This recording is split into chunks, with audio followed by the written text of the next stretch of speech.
You know why you're here. To serve your sentence for punishment.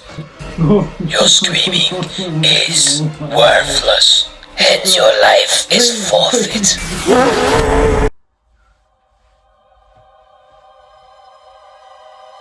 Okay. Outlast Trials, a co-op horror game from the Funny franchise with the green camera and the creepy naked men with me pal Nish. It's a squad horror game. You can have up to 4 people, 4 friends, throw brosies. You have objectives you must complete to escape the trials that you put in while you're being hunted by absolute crackheads. I will go over different aspects that create the game and then give it my final conclusion. Before we get into it, like and subscribe and I'll give you a bottle to the head.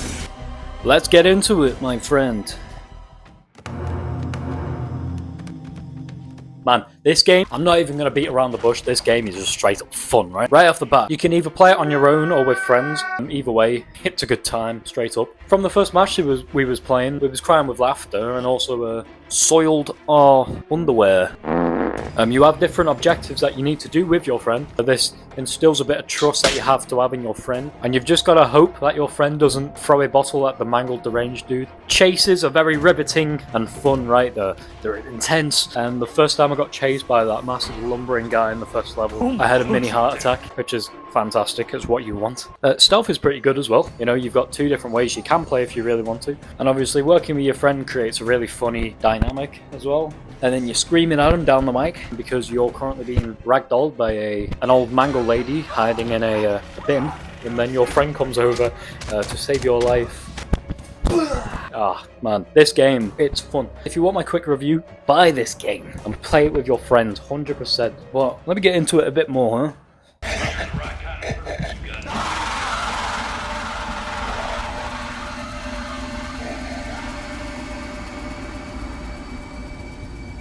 The scariness. Obviously, it's an Outlast game. You know, it's all about the dynamic with your night vision goggles not being able to see at night, having to micromanage all these different things, like your battery life. You still gotta keep track of all your problems that you have to deal with, on top of everything else that you already have to do. So the situations where you're either sneaking around or you're being chased by someone, you've run out of battery, that type of stuff. It's good spooky stuff, right? Being chased was always fun, right? It still is, even after 10 hours of playing the game. You know, it gets you giggling, you know. You're running away, you hide under a desk or something, and you're just there like seeing this massive lumbering naked guy look for you. You know, it's all decent spooky stuff, right? But, however, I feel like this effect, personally, the scariness, wears off fairly quick. After the first 2 or 3 trials, you get used to the pattern and how everything works. Don't get me wrong, you can still have some jump scares that still get you now and again, especially that Skinner man, right? Don't get me started on that guy, right? But yeah, everything else, it's really, really, really good stuff at the start, and then you kind of play it more and more, and then you just kind of get used to it, so it's not that scary anymore. Don't get me wrong, it's still very, very fun, and it fits the theme. It doesn't ruin the experience, but it stops becoming horrifying anymore. But again, that's a personal thing. And this isn't me being bravado and stuff, you know, I'm not scared of Outlast and stuff. Because when it comes to horror games, I am so hesitant to get into a horror game, right? I love horror games.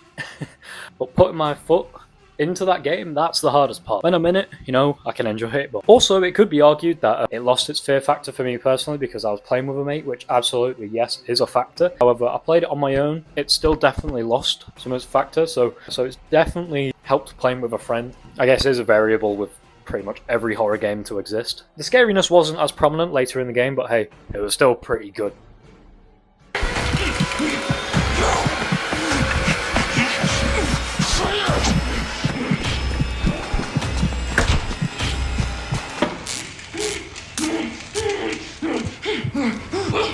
Disgusting creep. You bitch! Gameplay is very fresh for me. I like it a lot. It's fluid, it's rapid, it's responsive. You're in control of this guy. It all just moshes in very well. It reminded me a lot of Dead by Daylight. You know, Dead by Daylight was good.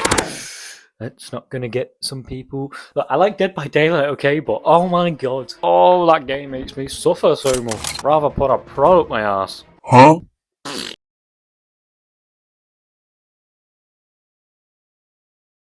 You know, movement's pretty nice in this game. You can sprint pretty quick. You can look behind you when you're being chased and seeing that massive guy chasing you. You can vault, climb, you can hide, and you can even fight back. The best item in the game? Oh, the bottle and the brick. Don't get me started. You're being chased? No problem.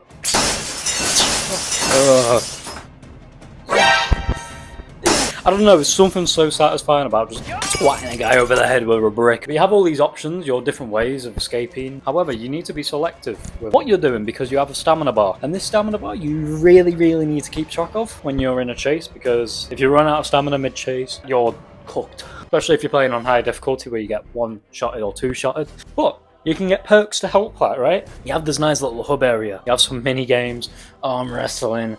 You have chess. I'm too stupid fit for chess. Arcade games. 4 different people who you can go to. You got the MILF. You can get different perks such as better stamina, quicker running, you know, that type of stuff, sliding. Helps you become a better player. Items that you can get, like, for example, slippers, which when you walk on glass, makes no sound, my friend. So you can jump on all them glass all you want. There's another dude.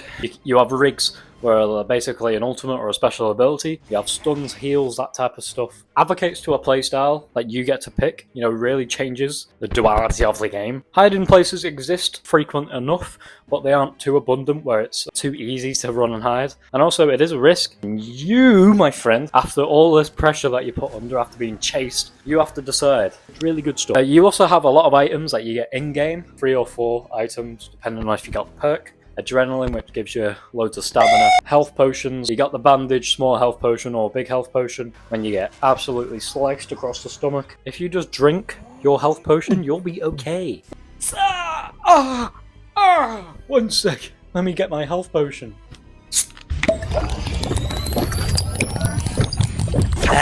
Oh, I felt like a brand new man. You got obviously the bottles and bricks. Throw them at them and then stun them for a bit. A guy, which is kind of like a subsidiary enemy, you lose your sanity. There's a sanity meter in this game. And different things like traps. And if you lose it, you get this dude called the Skinner Man. I love and hate this guy so much. He's one of the highlights for me personally. Guy chases you. You open a door, he jump scares you. You got these little tentacles that go. He'll just appear sometimes and just run towards you. You know, I like it. If you get the antidote, which you have to find, if you get 3 bars, otherwise he'll just slowly kill you. You take that antidote. There's your sanity. You also get your battery on your night vision. This is important because a lot of the places in the maps are dark. This little bad boy, this is a VR, not. So you have to pick between all of these different items as well. But I'm a man of culture. Give me 4 bricks, I'm a happy man. Because of all these different aspects, this allows you to play in different ways. You can be a really aggressive madman who just sprints everywhere. Or you can be incredibly sneaky, you know, 007 type of stuff. You know, the choice is yours, and all these different abilities create a very fluid experience. So yeah, the gameplay is pretty damn good, and you get to play how you want.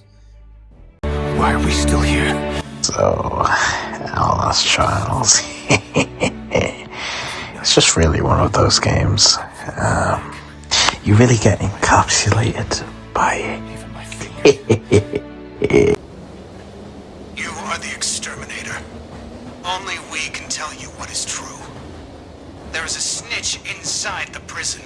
This game's levels is set out in trials, of course, in which you must complete to get to your next one. There's quite a few and they're all very intriguing. Each trial has their own set objective, most of them which you have to punish some poor dude, especially for your first time. Either if you're playing on your own, need a lot of planning to get through, or if you're playing with your friends, a lot of cooperation. You know, there's a lot of bro, come here, bro, come on, quick, where is it?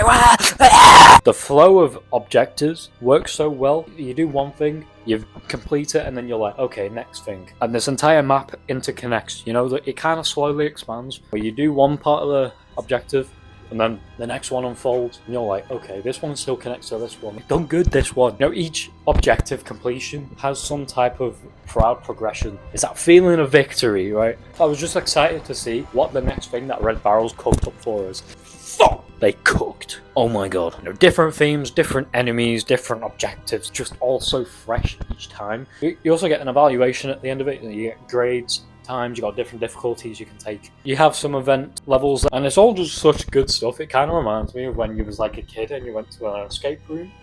It's that kind of vibe. It's good stuff. It's fun. It's some fire shit.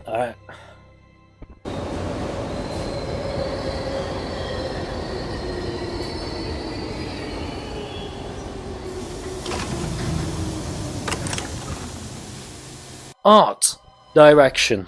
This game is gory and explicit. In fact, a lot of the content in the game I can't even show here because a lot of it is disemboweled men, jaws hanging off, penises. You know, it's just a lot of that type of stuff. You know, you will be going to each level and being like, ugh, what the fuck? This game goes full on Saw mode. I like it because it does kind of feel like a Saw game. You know, it's all designed to be very weird and grim. Order you to punish someone. So you're sent into this box, this trial that's being watched by all these scientists to evaluate you. And there's this guy or lady that you have to go out your own way to take them out in the most disgraceful way. Electrocuting someone, smashing them with hammers, waxing them up and setting them on fire. The hell? It's kind of uneasy stuff. It's good though, and for obvious reasons. I'm not going to show that here. Go play it if you want to see that. They wanted to be as disgusting, disgraceful and grim as possible, and they went full throttle with the absolute weirdness and just gross shit that they could come across. And of course Outlast, it's going to be a bit weird and gory, but this one just goes all out, mate. Every corner you look, there's someone disemboweled or something weird. One thing to mention, it does weirdly focus a lot on sexual content. Every corner that you turn, there's either someone with a dick and balls hanging out, or titties, or mannequins set up giving head, or shagging, just something like that. I don't know. It's just something I picked up. Even the first guy that you come across, the weird, like, sadistic dude with a electric baton, when you get gas and get the hallucinations, his first thing is he's touching himself and electrocutes himself. Why? Why is the bro doing that? So it's definitely something to note. That's not something you like, but if you don't like it, why are you playing Outlast? But again, it's a very dank, horrible world, right? And they've executed it very well with the art direction. It feels like an Outlast game, but it also just feels like something brand new. Each level has its own feel to it and personality. It's just very well crafted. Gotta give them props for that. And also a quick note, I really like how the fact that you are in this hub area, but you're like being evaluated and you're being sent on these trials, it actually really does feel like you're a dude being harbored in here to do these horrible things. I don't know, I just really like that idea. It's good, it's really good.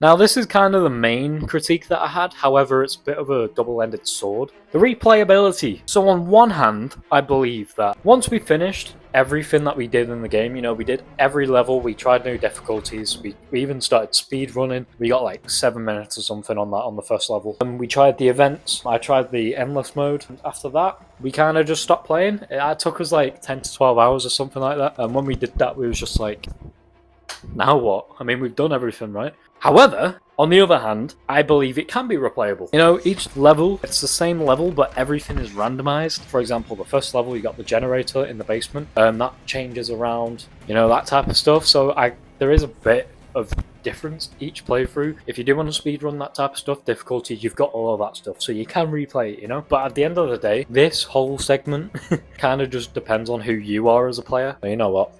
Hey. Up to you, my friend. Either way, the game's fucking excellent. What more do I have to say? Hey, friend.